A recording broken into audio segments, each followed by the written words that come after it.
TRD Pro. Now this is a badass truck. My first initial reaction coming in the truck is like the High Country doesn't have a lot of emotion. This thing, like, it pull up, it has noise coming out of it. It looks good. It's got this, it's the dark gray with the LED headlights. I got in it and I've never sat in a Tundra TRD Pro before. I'm really liking the seating position. Everything feels really roomy. I mean, it's probably one of the biggest trucks that I've been in terms of how wide it is in this class. I haven't sat in a Raptor, but I'd imagine, I mean, this thing's pretty freaking wide. It's got your sunglasses holder. It's got a little slip up here for paper, which is pretty cool. Sunroof is really nice. I noticed right away that the center console has this nice cutout for my cell phone, which I can't show you right now because we're filming with it, but the center console slot right there for your phone, also very nice. I like that a lot.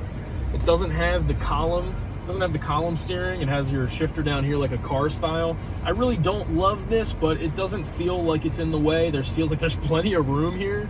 I mean, it's a very, very roomy truck, which is really awesome, considering how good it looks, how reliable it is, and the price tag is like, I think like 55 grand, 56 grand is the sticker price, MSRP. Could probably get that down closer to 50, but who knows? You have to kind of see what you can do there because these trucks are rare, and I didn't even think we were going to be able to find one of these when I came to the lot. This review was totally impromptu because I didn't know the dealer had one, and now I'm like kind of excited and thinking about, man, I might end up getting one of these. Big call out with the Tundra that you always got to pay attention to, and why it's not always a bad idea to buy an expensive truck like this.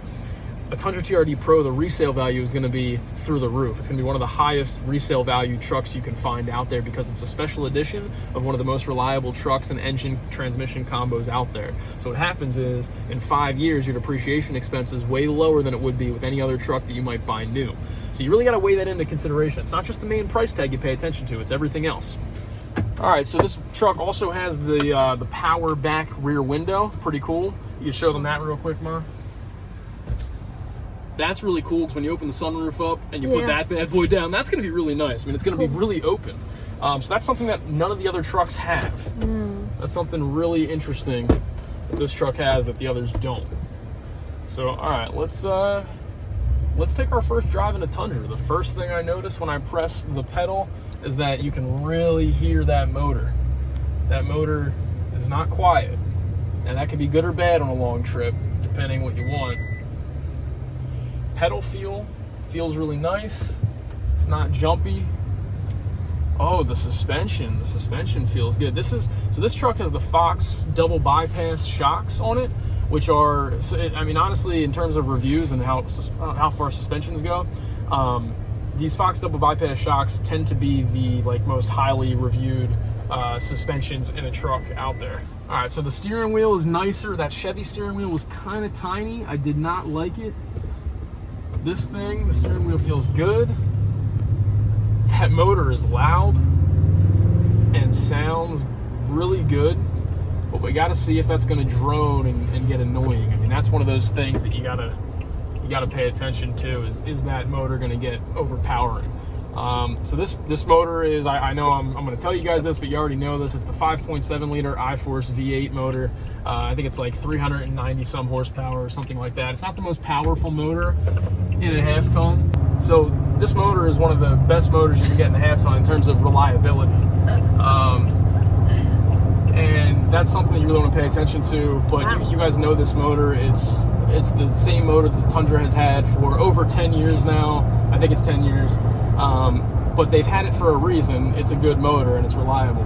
I will say, yeah, I mean, the first thing I notice is on the highway, this thing is not quiet. I mean, it's loud. It sounds like I got a window down. I mean, I was really liking this until I just put it on the highway. It's not unbearable, but it's loud. That's really interesting. All right, so we'll keep that in mind. The infotainment is the same old infotainment that Tundra has had for a while. It's not bad. I think it's fine. It's nice steel, big knobs. The AC seems to be really cold. I don't have any issues with AC. It feels pretty good. But I will tell you, I just can't believe the audio in here. When we pull that audio, I know that it's going to be hard for me to put this up on YouTube with good audio because there's so much background noise right now. It's very loud.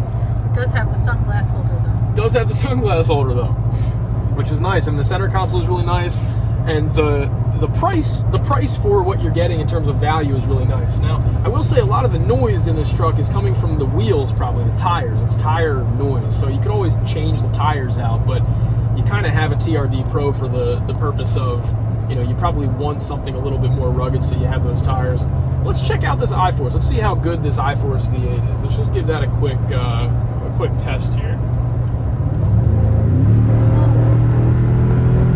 Okay. Yeah, I mean, it moves. It's not fast. It's definitely not fast. It just sounds fast. It sounds fast. It sounds like you're going somewhere. You're really not.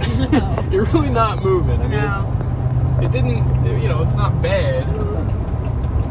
What are you doing, Mom? Slow down. All right, my mom is a very nervous Nelly. She's like a videographer that likes to add commentary through the whole video. But let's feel it. So over these bumps, the bumps feel pretty fine. There's a little bit of steering wheel play. Steering wheel's not as taut as the Chevy, but the ride, I will say, over these bumps is pretty good. The Tundra's eating the bumps up pretty good for a pickup truck. Not really having a lot of issues there. The visibility is great. The steering feel in the turns is definitely looser than the Chevy. The Chevy was much tighter. The Ford, I would say, is much tighter. Yeah, definitely a little different there in terms of steering feel. But if you've ever driven a Toyota, this is just what Toyota steering feel tends to feel like. It's really not much different than any other Toyota.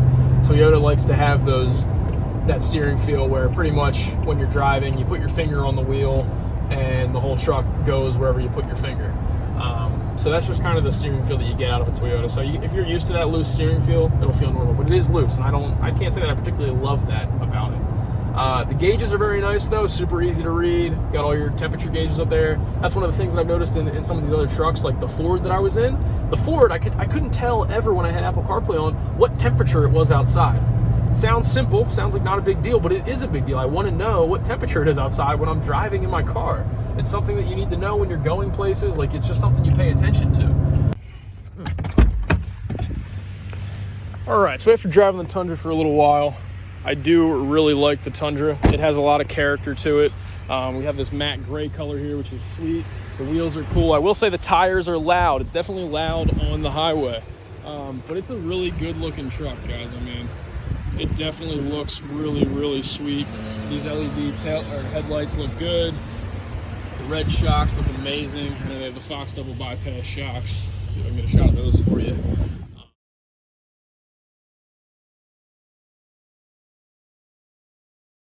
It also has a bed cover on it, which is sweet, just right from the factory. It does also have a soft damper bed and a rear sliding window that I showed you before. But yeah, all in all, it's a sweet truck. It's loud, that's one thing. And from a drivability standpoint, the turning radius is really good. It can be a little mushy. It's not like a super taut driving experience like some of the other trucks that I've driven are. There's also no running boards when you step out of the truck, so some things are a little bit more rugged, but all in all, I'd say it's a really, really nice truck and has a lot of good positive attributes to it, more than I thought it was going to be honest, just based on other reviews that I've seen. And then the back seat, I gotta say, is huge. This back seat is definitely one of the larger back seats. Let's see how easy it is to flip things up here. So it flips up. One thing about this back seat, again, the Ford has the flat in the back. This has a bump, which, you know, is something just to pay attention to. Not a huge deal, but yeah, again, the Ford is totally flat back there if that's something you care about. But I would say this is probably about just as big as the F-150 XLT crew cab back seat, which is nice. You got cool TRD Pro graphics on the side, which are really nice. But yeah, all in all, it's a pretty nice truck. I don't know if I'm gonna end up buying this one or what, but it does. There is something about this truck that I do like. I gotta say that it has character, it has feel, it has something about it that I'm interested in, that I might end up buying it for that reason. And they are hard to come by, and again, the resale value is crazy. I also didn't know the TRD wheels are BBS forged wheels, which is really cool. I mean, I honestly really like that. It's kind of a neat little touch. A lot of neat touches in this truck. But yeah, so we're gonna drive it back. One thing to note though, if you are buying a TRD Pro, you know, I would say that just be prepared that if you do get the TRD Pro exhaust, it is gonna be pretty loud in the cabin. If you don't like loud cars, this is definitely probably not for you. It's pretty loud. But I drove a WRX for years, and it was pretty loud. In terms of passing speed on the highway, pretty good, not bad, but definitely not as fast as the F-150 with the 10-speed or the Chevy 6.2, that's for sure. You notice that it's significantly slower, so you're definitely giving up speed when you go with this truck, but you gain kind of a lot of this like character and reliability functional aspect, which is really interesting. Cool. Well, all right, guys, that's it for me. Again, my name is John Monroe. If you like this video, please like my channel, like this video, subscribe to the channel. I really appreciate it. The more viewers that I get on my channel, the more time it allows me to carve out for these things, and it gives me more credibility to go into these dealerships and ask them, you know, hey, do you guys mind if I come and review some of your cars? So again, I really, really appreciate every single subscriber out there. Thank you so much. If you want to see more of these videos, please subscribe. That's it for me, guys. Again, my name is John Monroe. I hope you have a good night. Peace.